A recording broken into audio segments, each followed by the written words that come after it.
Hey people, Mark here, and welcome to this new thing I'm doing. This is going to be something that's a lot lower effort, I guess. Hopefully not lower quality, generally speaking. But I thought it could be good to do something while I'm editing the longer, harder to edit videos, like the second part of the Frigates video, which, if you haven't seen the first part of Frigates of the UNSC, I do a breakdown of all three of the wartime frigates that the UNSC was using, and I think it's a pretty good video, and I think you should watch it, as well as all the other things on the channel. Please subscribe, please like. But anyway, today I wanted to not ramble, but talk about an issue that I've noticed in Halo, and have noticed, well, a long time ago I noticed this, but it's always kind of irked at me, and no one's really described it quite well. At least no one that I've encountered. I'm sure someone has described this, and someone else has noticed this. I'm pretty sure Installation 00 might have talked about this before, but the thing I'm talking about is Halo's huge consistency issue. It's big, glaring continuity errors. And how I've noticed that it's mostly, I think, the games causing them, often with the book writers and lore people having to fix the issues later. Halo has a lot of lore, and there's a lot of books and comics, and throughout those, with the exception of a few, like, they are remarkably consistent for how many there are and how well they're written. You wouldn't really expect all these authors, these authors are contracted authors. I don't know how much that these people love Halo, but they do a really good job learning about the source material, most of them. We'll talk about that one that I know you're thinking of later in the video, but generally speaking, they're pretty good in that regard. Most of these examples that I can think of that come to mind to me are from the games, and I understand why, because like there's a huge team making these games, whereas these books they're literally, it takes one person to make a book, really. Like, I know that there's more than one person. They're making the cover art, they're making their editing, they're publishing, yeah, but like really one person can do all of that.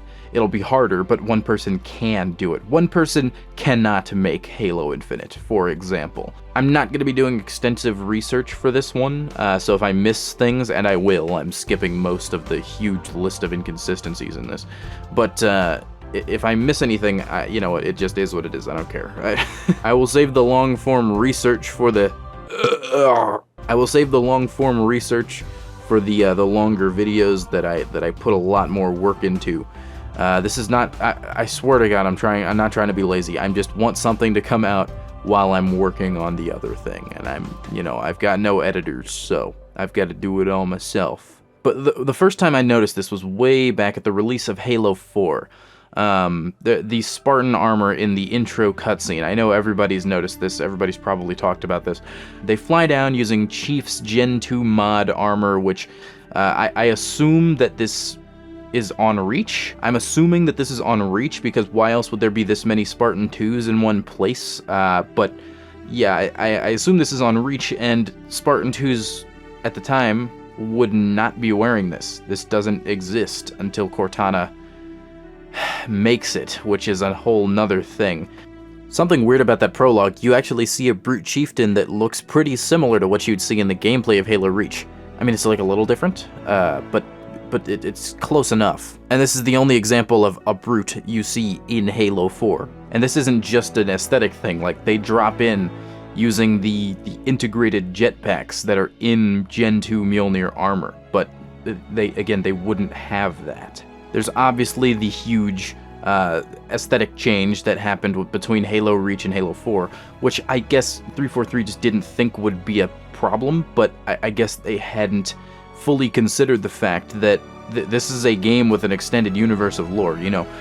They've explained where all of the technology and all of the manufacturing, all that stuff comes from, and what it is, and what it's designated as, and what are the slight, minute differences between weapons and ships and armor. And I guess at the time they just hadn't considered, yeah, there's differences between these things. We can't just turn a Sharon class into a Strident class and no one will notice. Everybody noticed.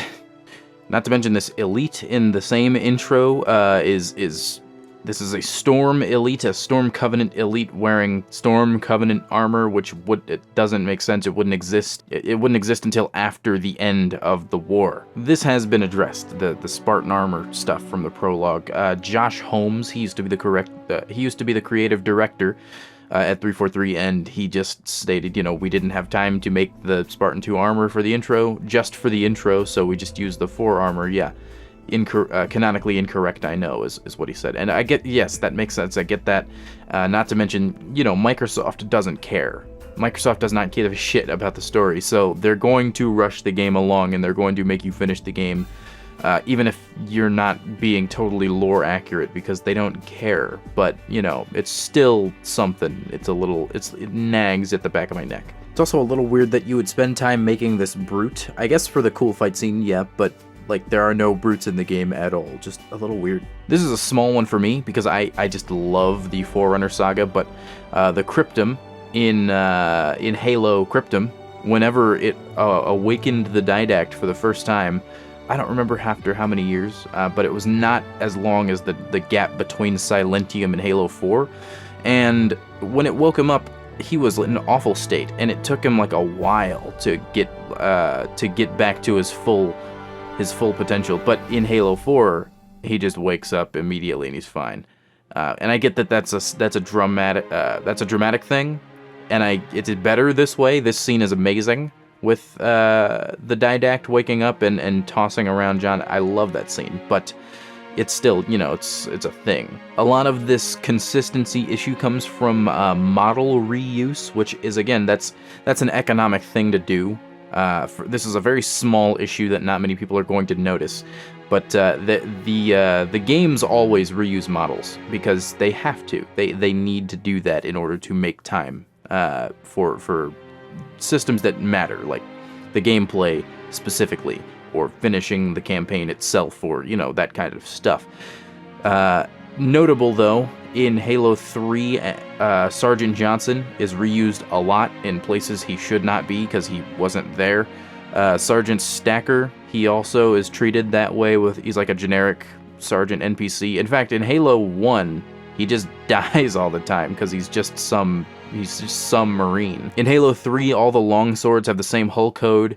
Every frigate in Halo 3 is the Forward Unto Dawn. This one is near to me. The lack of all 3 grunts or all 3 jackal species in one game, and there's only ever one breed of Sangheili at the time. I love the idea of some speciation, or I guess races. I guess different races of the aliens showing up. In Halo Wars 2, I believe both species of grunt appear, there's 3 species, I don't remember.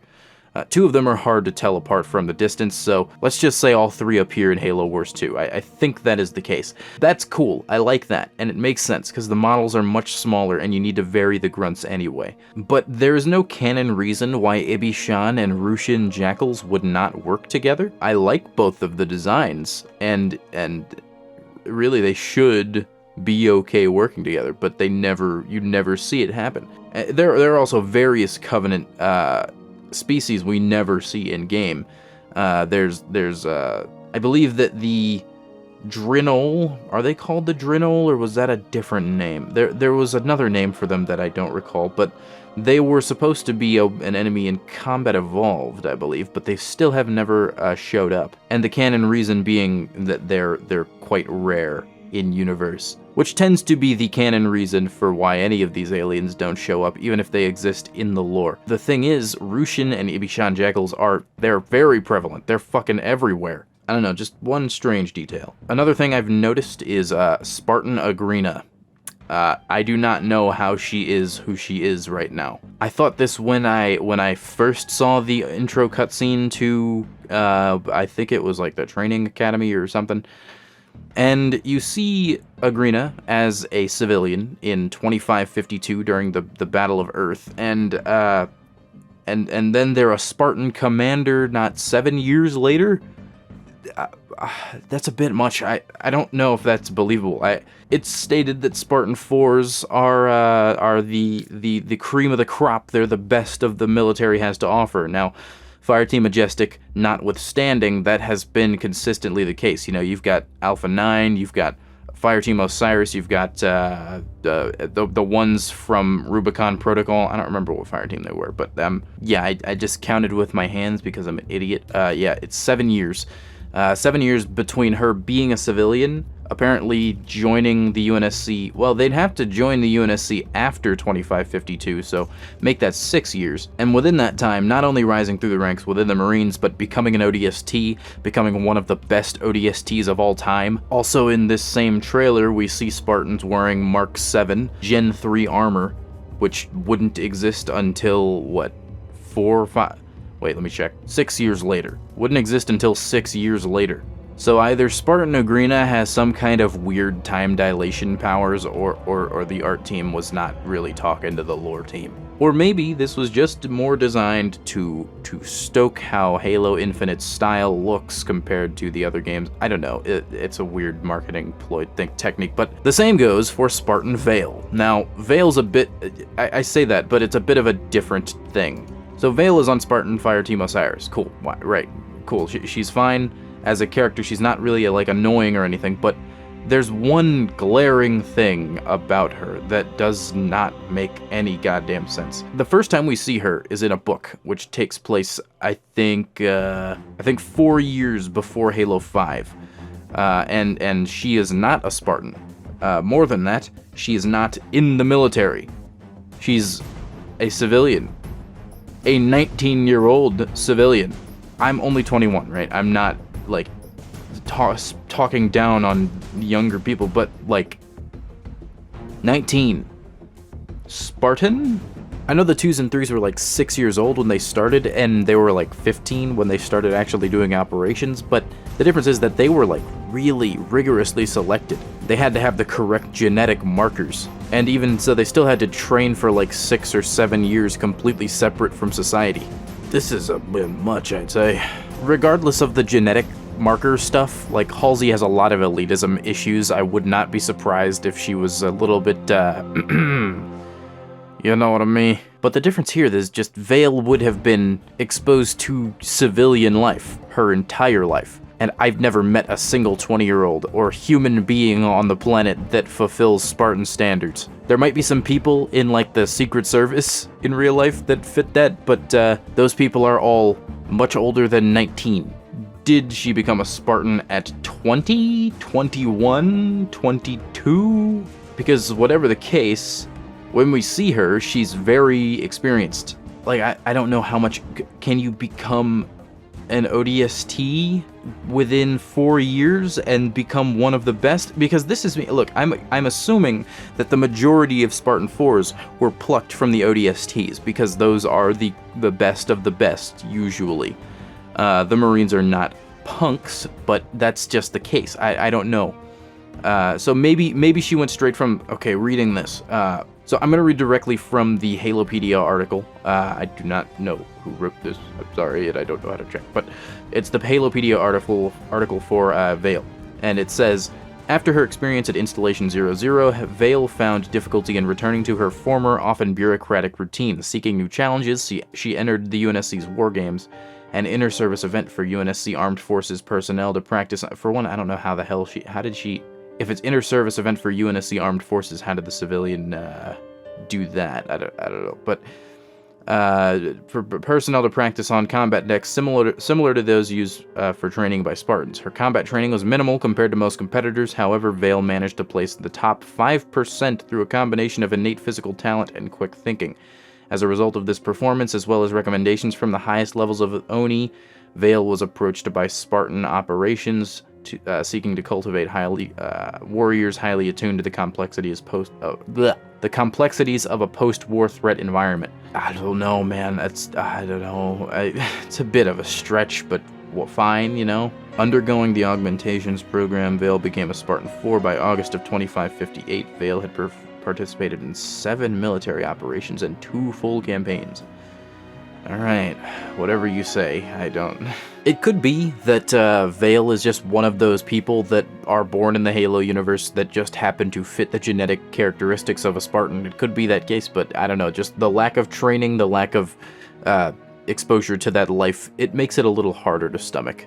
I don't know about that one, Chief, but you know what, whatever. That's actually not as glaring because there is an explanation.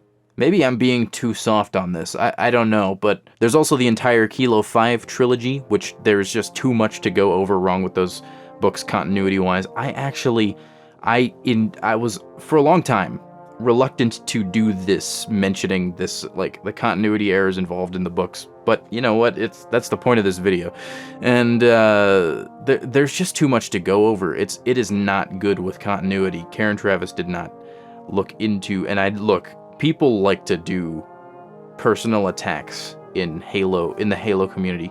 Knock that off, please. That's extremely cringe that, like, somebody messed up some lore in your fucking video game about the spacemans that punch aliens, and you're gonna give them like death threats and shit. Relax, it's not that serious. But the fact of the matter is that these books did ignore a lot of lore, and did get a lot of things wrong.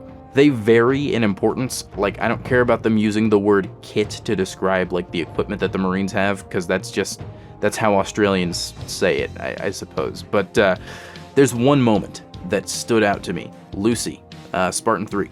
She punched Halsey so hard that her arm hurt, and she was wearing SPI.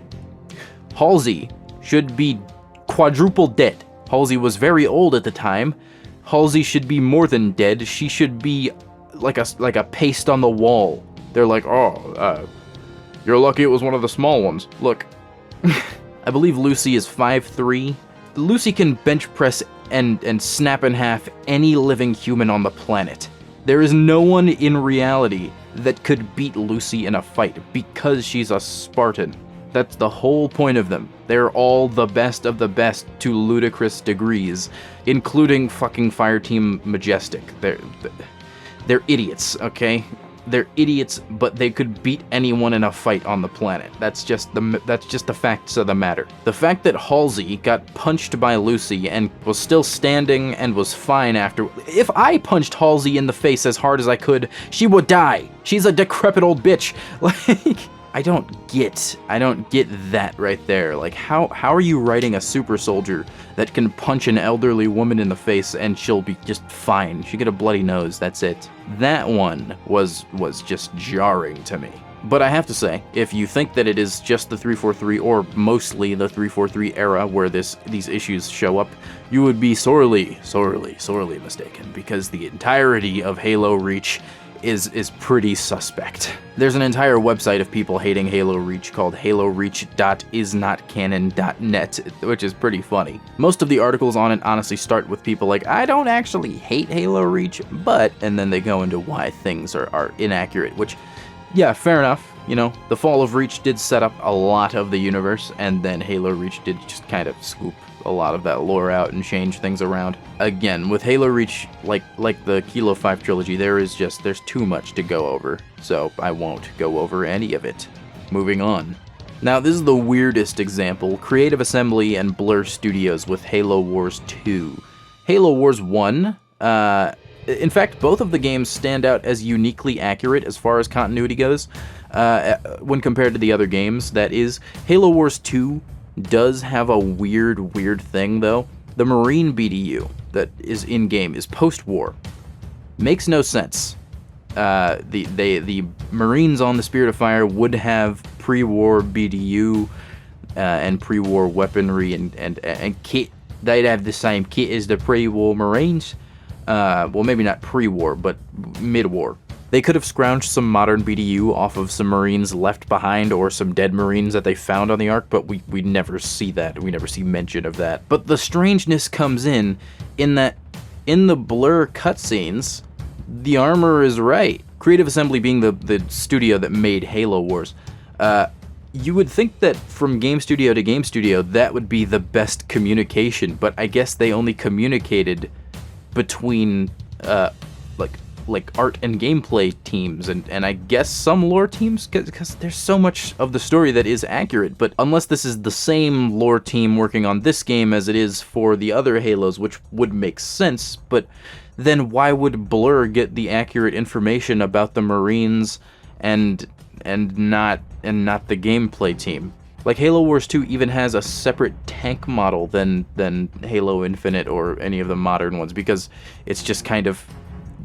they would have a different tank from back in 2530. Strange stuff. I don't know what's going on there. But what is this? What is this issue? Why is this the case? I could not tell you, because I don't work at 343, but maybe if you were to ask Ultimate Halo, he might know. Has he posted anything since then?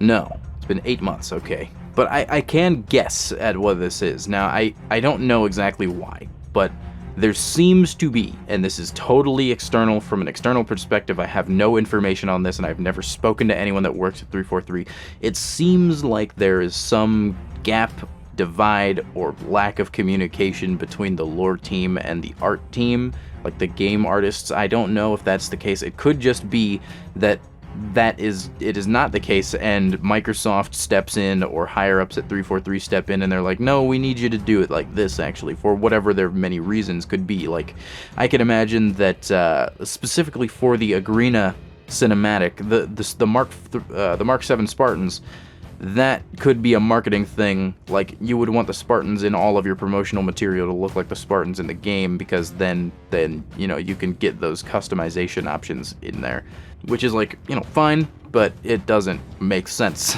I understand that. I get that. But then there's stuff like the Halo Wars 2 stuff. That's just so weird. That's an odd thing. There are hundreds of continuity errors that I have not gone over, but specifically in the games. Like, obviously the books are going to have continuity errors. They're written by, like, a bunch of different authors, so yes, obviously those are going to be there. But with the games all being made by the same people, and having the lore masters on hand who should know all of the stuff, I don't know, it's just a bit strange. I feel like Halo has generally lacked in references to its other material generally. Just it tends to...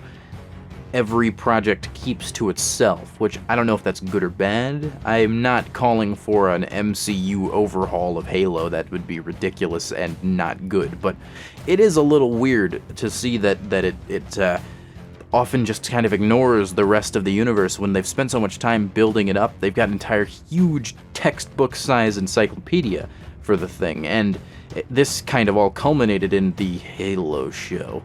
Not even trying to try it. Like, I made a video a long time ago, I think 2 years ago now, talking about my biggest issue with the Halo show when it was announced, and that was the fact that it is not canon. And there are only two reasons I can think of where you would make a show that is based on a universe that has extensive lore not canon, those being you don't want to have to reference other material, and you don't want other material to have to reference it, which, you know, those are both born of lack of effort. Now, someone might say, oh, it was because we wanted to pursue our own creative vision. Bullshit. Look, I'm kind of sick of this. People working on properties that already exist and have fan bases, and just going, we're gonna do our own thing. Because no one wants you to do that. Nobody cares. Okay, you want to do your own thing, go make your own thing. I'm not saying that creatives should be beholden to the fans, because that would result in a lot of pandering. But, like, you know, there's a certain limit to how much you can change and just do on your own terms. If only for just the understanding that the fans of that thing will not like it if you change it too much, because it's no longer that thing that they liked.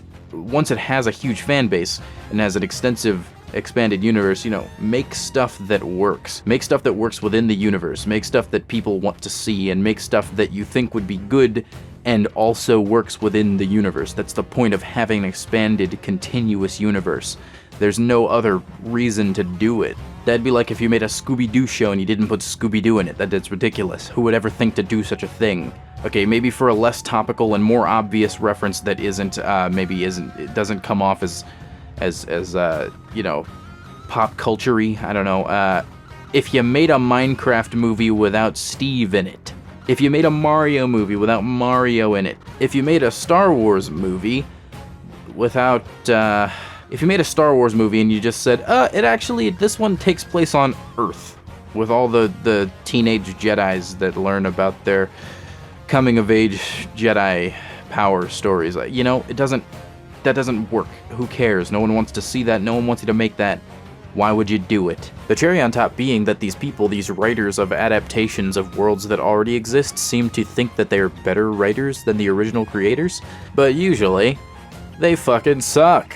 And I'm not one of those fucking people that thinks that woke is a, thing that... Shut up about that, please. It's so fucking annoying. To be clear, I'm talking about people who use the word woke as some kind of derogatory... I don't know. Look, I don't want to think about it anymore. This stuff is just bad, and this is just... It's bad. I don't know. I'm devolving. Although this is a bit of a different topic, so I will refrain from getting far into this, and I will instead, I guess, bring this video to a close, because there's not a lot to say, really. There's not a lot more that I would want to harp on about. It just kind of is what it is, and it's a weird issue I've noticed. It's not at all universe-breaking. It's, in fact, the books are remarkably consistent, as I think I might have mentioned, but Halo, for what it is such a massive universe that is, very few game universe lore expanded universes have as much as Halo does. You could make a satisfactory MMO using Halo's content, so that's a lot to keep track of, and yet they do to an adequate extent, I think. Yeah, just some weird stuff I was thinking about. Tell me if you like this video, or if you hated it, if you hate my voice and my stupid icon that I made. I guess I'll just keep doing it, because I don't care what you think. I do. I care what you think, but I kind of want to do this anyway, just because I hate having those huge swaths of time where I don't release a video. I hate that, that lull period. It annoys me. So, yeah, thanks for watching. Please subscribe. Please like if you have not. I'd appreciate it. It would make me very happy. Bye-bye now. Bye-bye. Frigates 2 is out soon. Bye-bye. Bye-bye now. Bye-bye. Bye-bye.